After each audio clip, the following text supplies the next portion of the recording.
Y de una vez, sin más preámbulos, vamos a primer libro de los Reyes, el capítulo 11, por favor, la noche de hoy. Vamos a estar mirando los 8 primeros versículos. Primer libro de los Reyes, capítulo 11,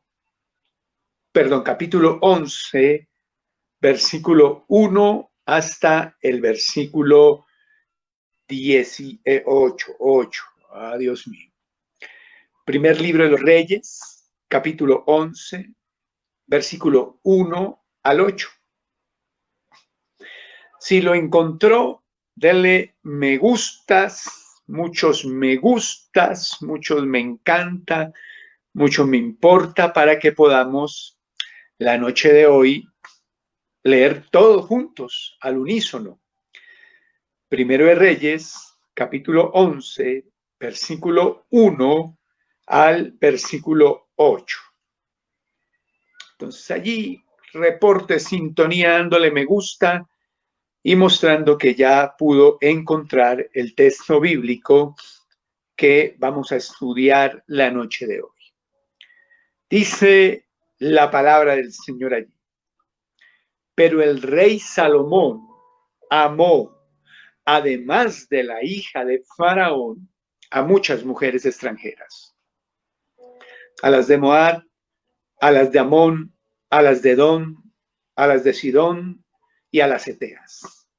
Gente de las cuales Jehová había dicho a los hijos de Israel, no llegaréis a ellas, ni ellas se llegarán a vosotros, porque ciertamente harán inclinar vuestro corazón tras sus dioses. A estas pues se juntó Salomón con amor.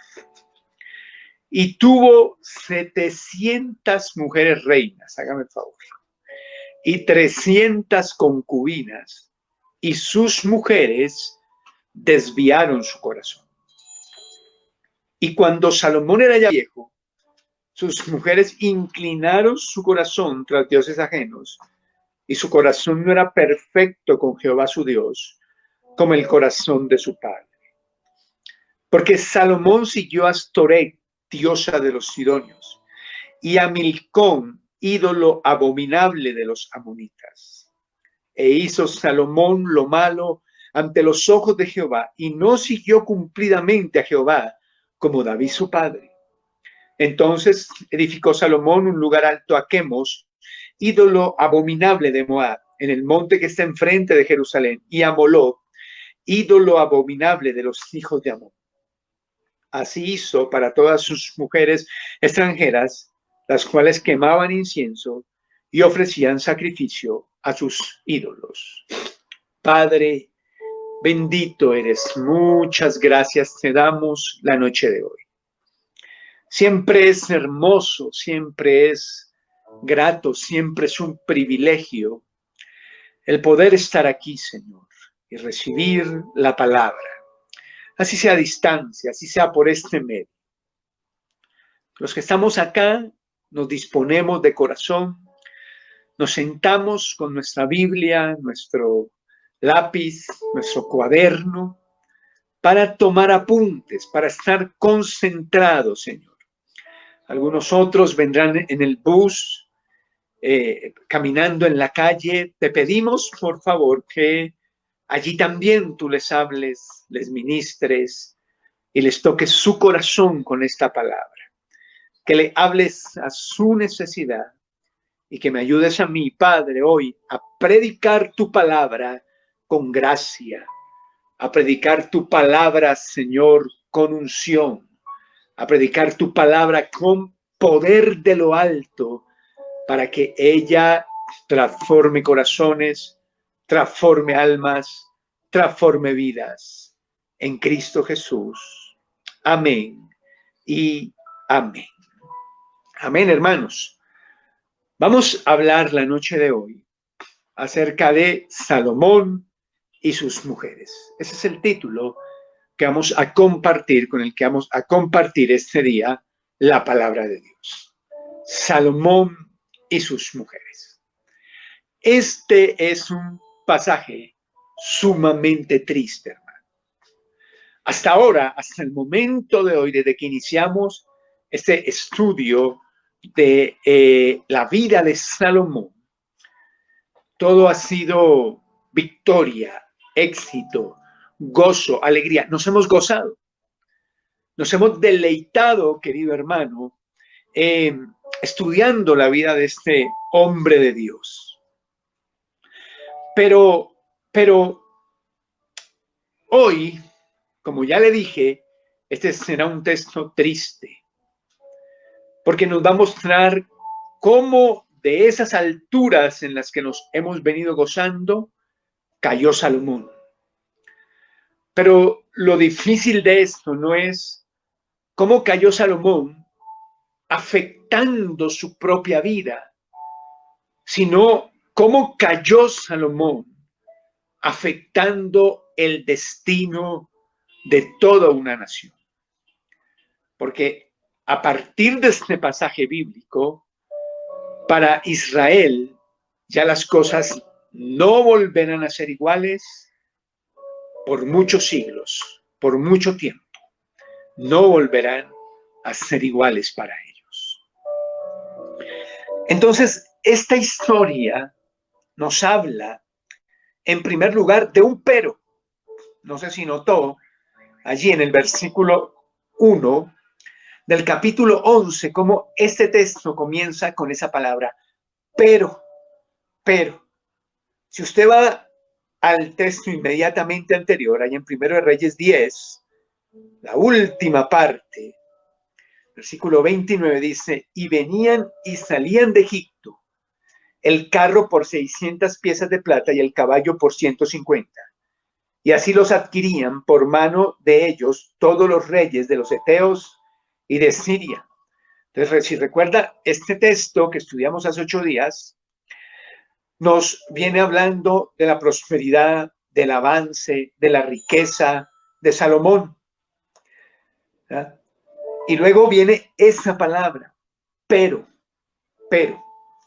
Y cuando nosotros leemos una palabra como esta, pero, o cuando la usamos en nuestro lenguaje cotidiano, esa palabra quiere decir, va a marcar un contraste entre una situación anterior y una nueva situación. Este contraste obviamente no busca desechar todo lo bueno que hemos visto hasta ahora, solo indicar aquel punto negro en la vida de Salomón, ¿no? Notemos, ¿no? No vamos a mirar un gran punto negro en una hoja blanca, sino lo que vamos a ver es una hoja blanca con un punto negro allí. Si quiere, póngaselo en el centro, póngaselo a un lado, pero un punto negro. Y un punto negro que, como ya le dije, va a venir a ser determinante para el futuro de Israel. Es pequeño, ¿no? Pero lo pequeño no indica las graves consecuencias que va a traer en un futuro. Es pequeño comparado con todo lo que hemos leído. Si se da cuenta, son muchos capítulos hablando de todo lo bueno de Salomón. Muchos. Pero un capítulo o unos versículos hablándonos de esta situación en la vida de Salomón. Como ya usted leyó en el texto bíblico, se va a dar cuenta que aquel punto negro fue su desproporcionada debilidad por las mujeres. Y aquí hay que decir algo, ¿no? O por lo menos hacernos la pregunta. ¿Tendría algo que ver David en todo esto? Porque si recuerdan cuando hicimos el estudio de la vida de David, nos damos cuenta que él también tenía su problema con las mujeres. Al final de sus días, si lo recuerda, también notamos un cambio de actitud frente a eso. Aquí por eso es que David es el hombre conforme al corazón de Dios. No porque no tuviera puntos negros en su hoja blanca, sino porque había aprendido a borrarlos. a borrar cada punto negro. Y por eso al final de su vida vemos un cambio de actitud en esto, en David, con respecto a las mujeres, al sexo, al adulterio, a la fornicación. Pero tenemos que preguntarnos, ¿Salomón no te tiene esta misma debilidad? Y yo sí creo que David, con su ejemplo, con las cosas que hizo y que seguramente Salomón supo, tuvo que ver en esta situación, queridos hermanos. Fue una debilidad desproporcionada. David la llevó hasta cierto punto, pero Salomón, hermano, la llevó mucho más allá. ¿Ya?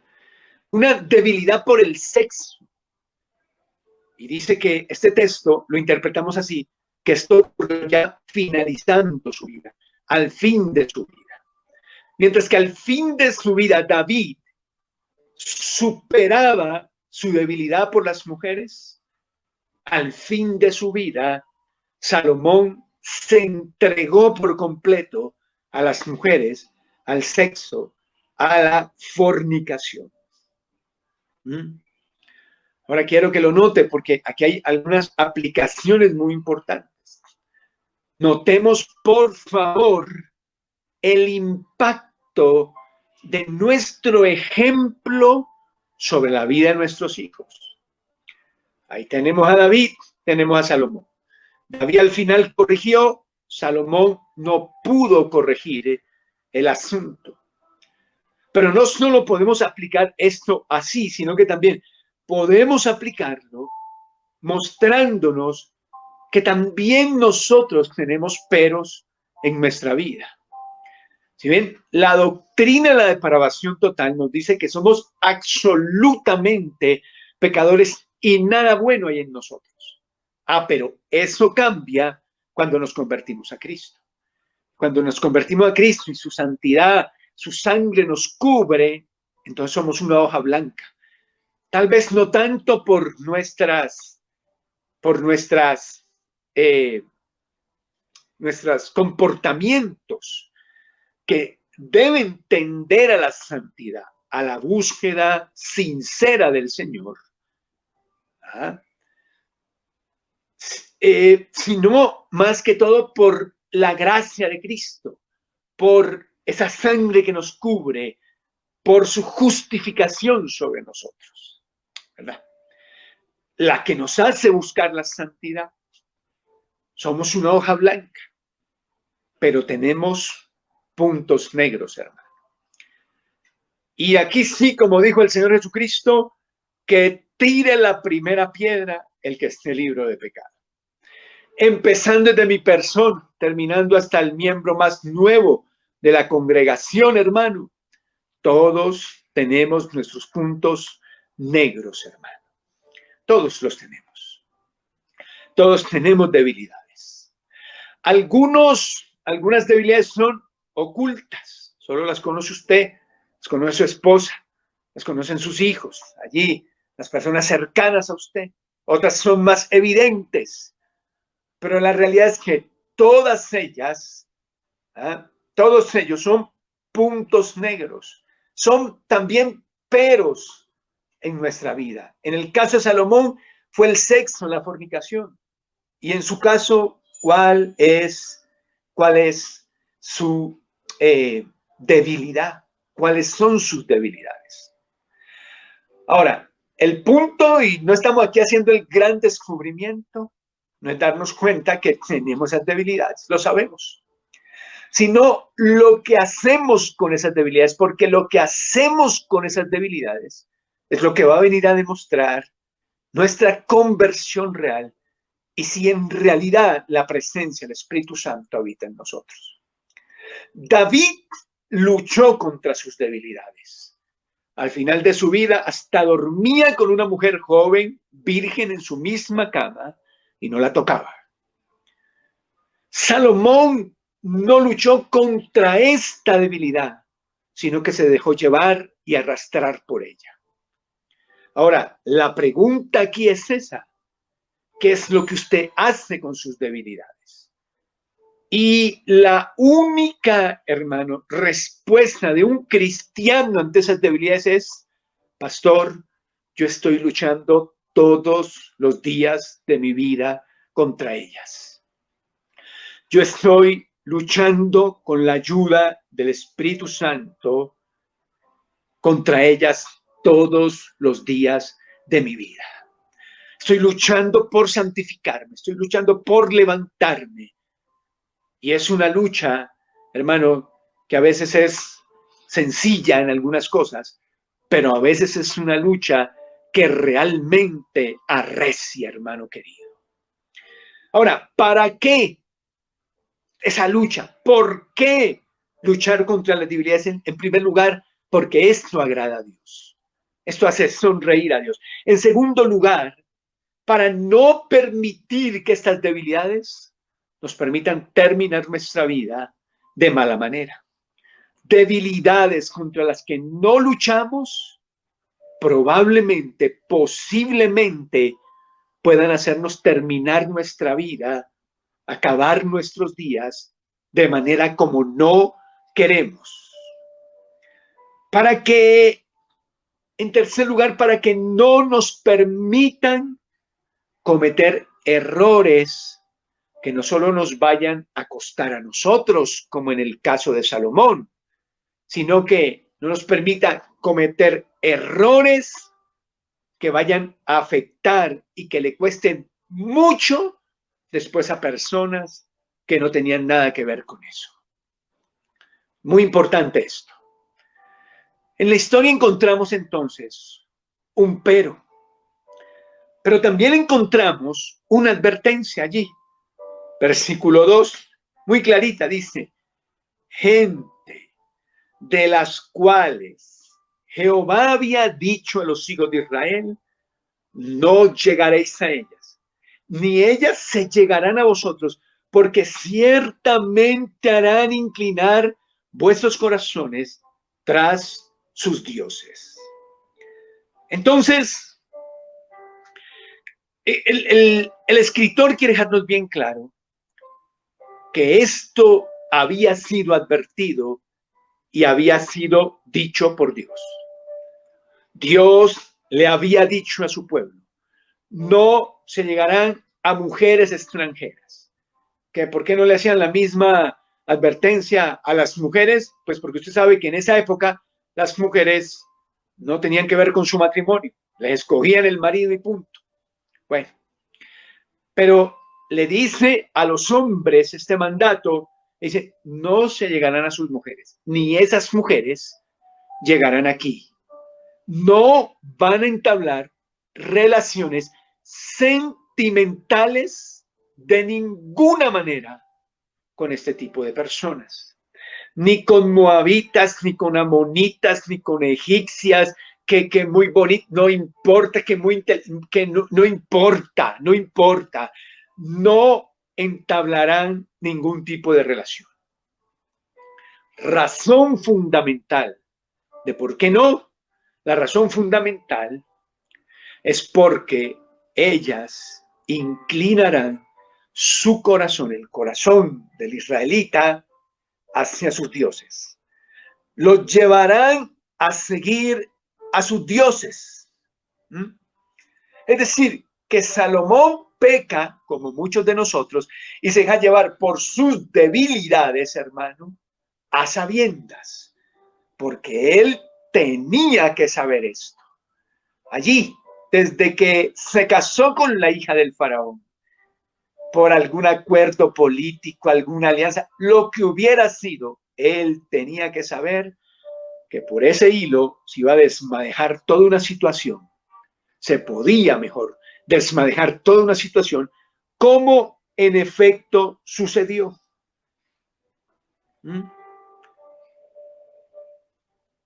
Ahí está la advertencia. Ahora, la mayoría de nosotros cae a sabiendas. La minoría cae por ignorancia. ¿Cierto? Por ignorancia. Pero es una ignorancia, digamos, rara, ¿no? Porque aunque uno no sepa, aunque uno no conozca la palabra, uno sí sabe, uno tiene una conciencia.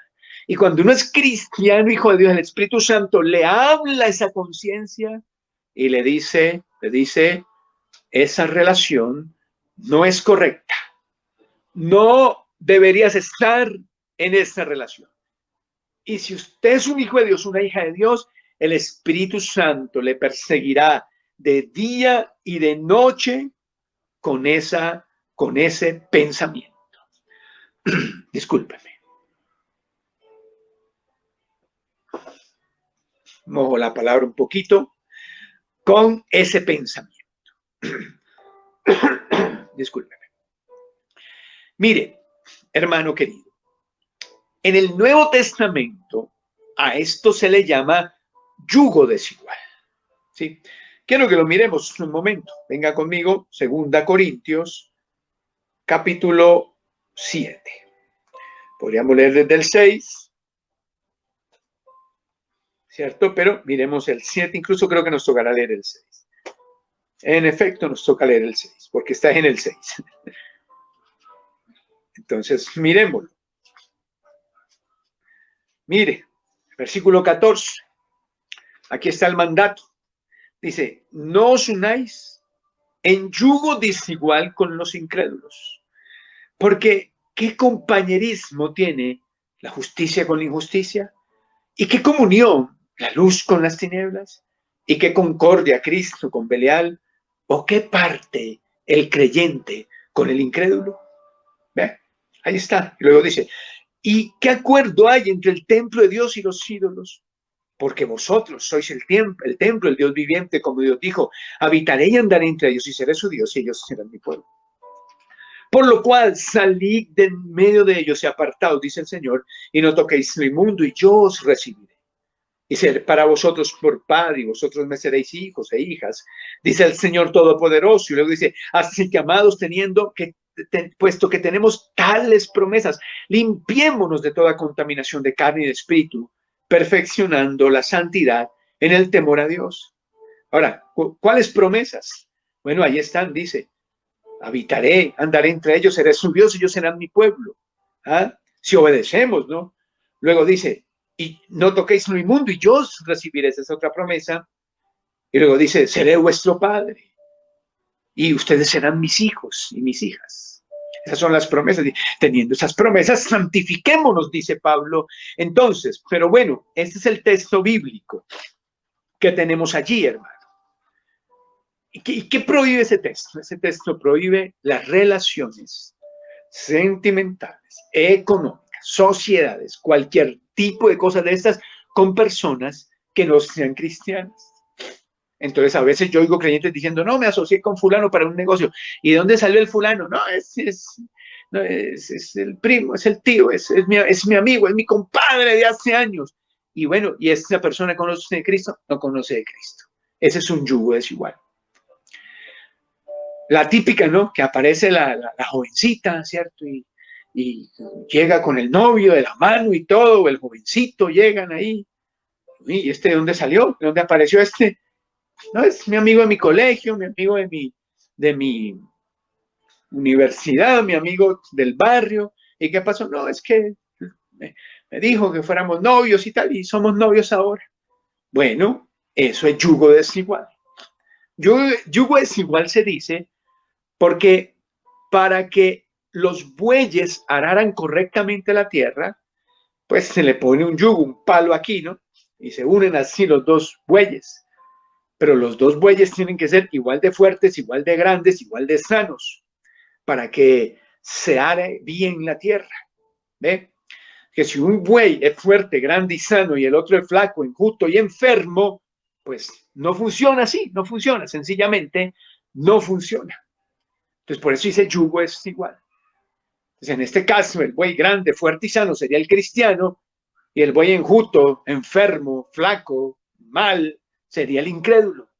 Y dice, eso no funciona, no hará bien la tierra, no se cumple el propósito.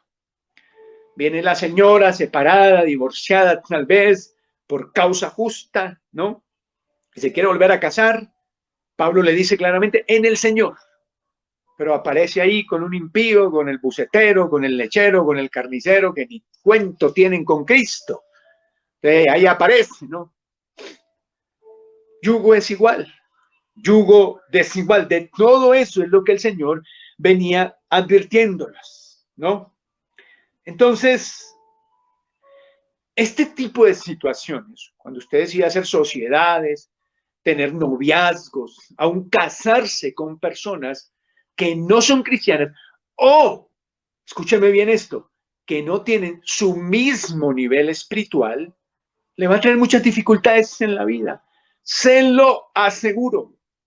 Porque también el yugo es igual. Algunos estamos acostumbrados a pensar, no, yugo es igual, pero si el muchacho va a la iglesia, lo que hay que ver es su nivel espiritual. Y la muchacha va a la iglesia, lo que hay que ver es su nivel espiritual.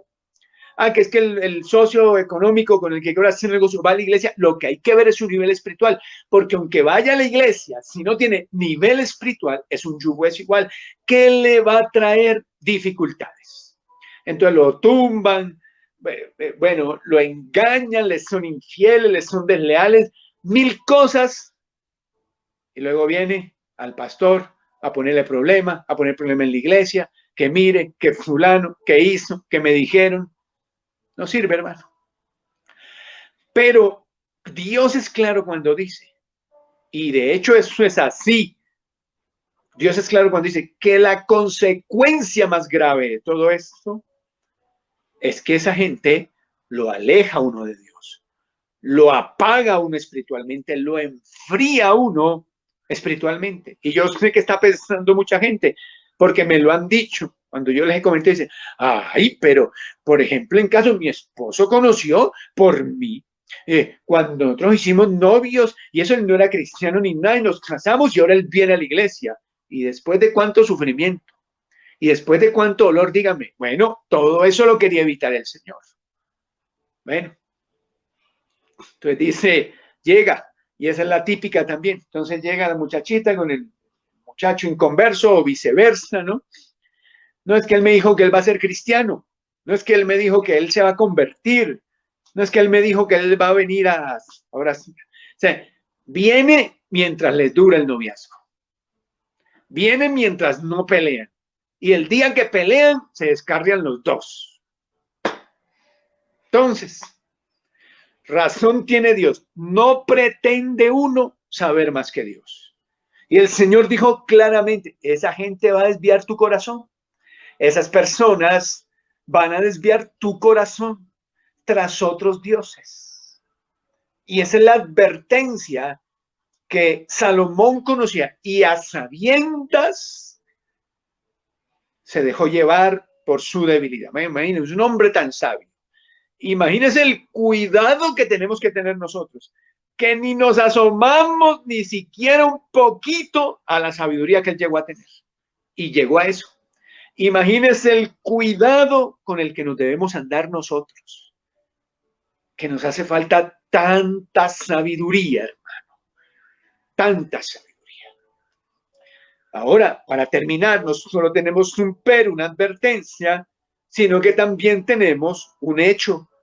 Versículo 3 al 6 dice, e hizo Salomón lo malo a los ojos de Jehová, y no siguió cumplidamente a Jehová como Dios su padre.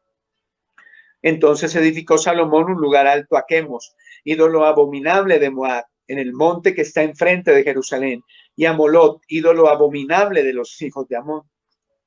Y así hizo para todas sus mujeres extranjeras, las cuales quemaban incienso y ofrecían sacrificios a sus dioses, ¿no?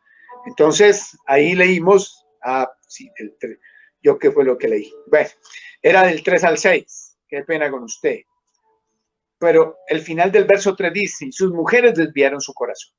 Después de hablarnos de las 700 esposas y las 300 concubinas, bendito sea Dios. ¿Se imagina usted con 700 suegras, hermano? Dios. Bueno, si son como la mía, una bendición, ¿cierto? Pero que sean bien malas, 700 suegras, ¿no? Sin contar las de las concubinas. Bueno, bendito sea Dios.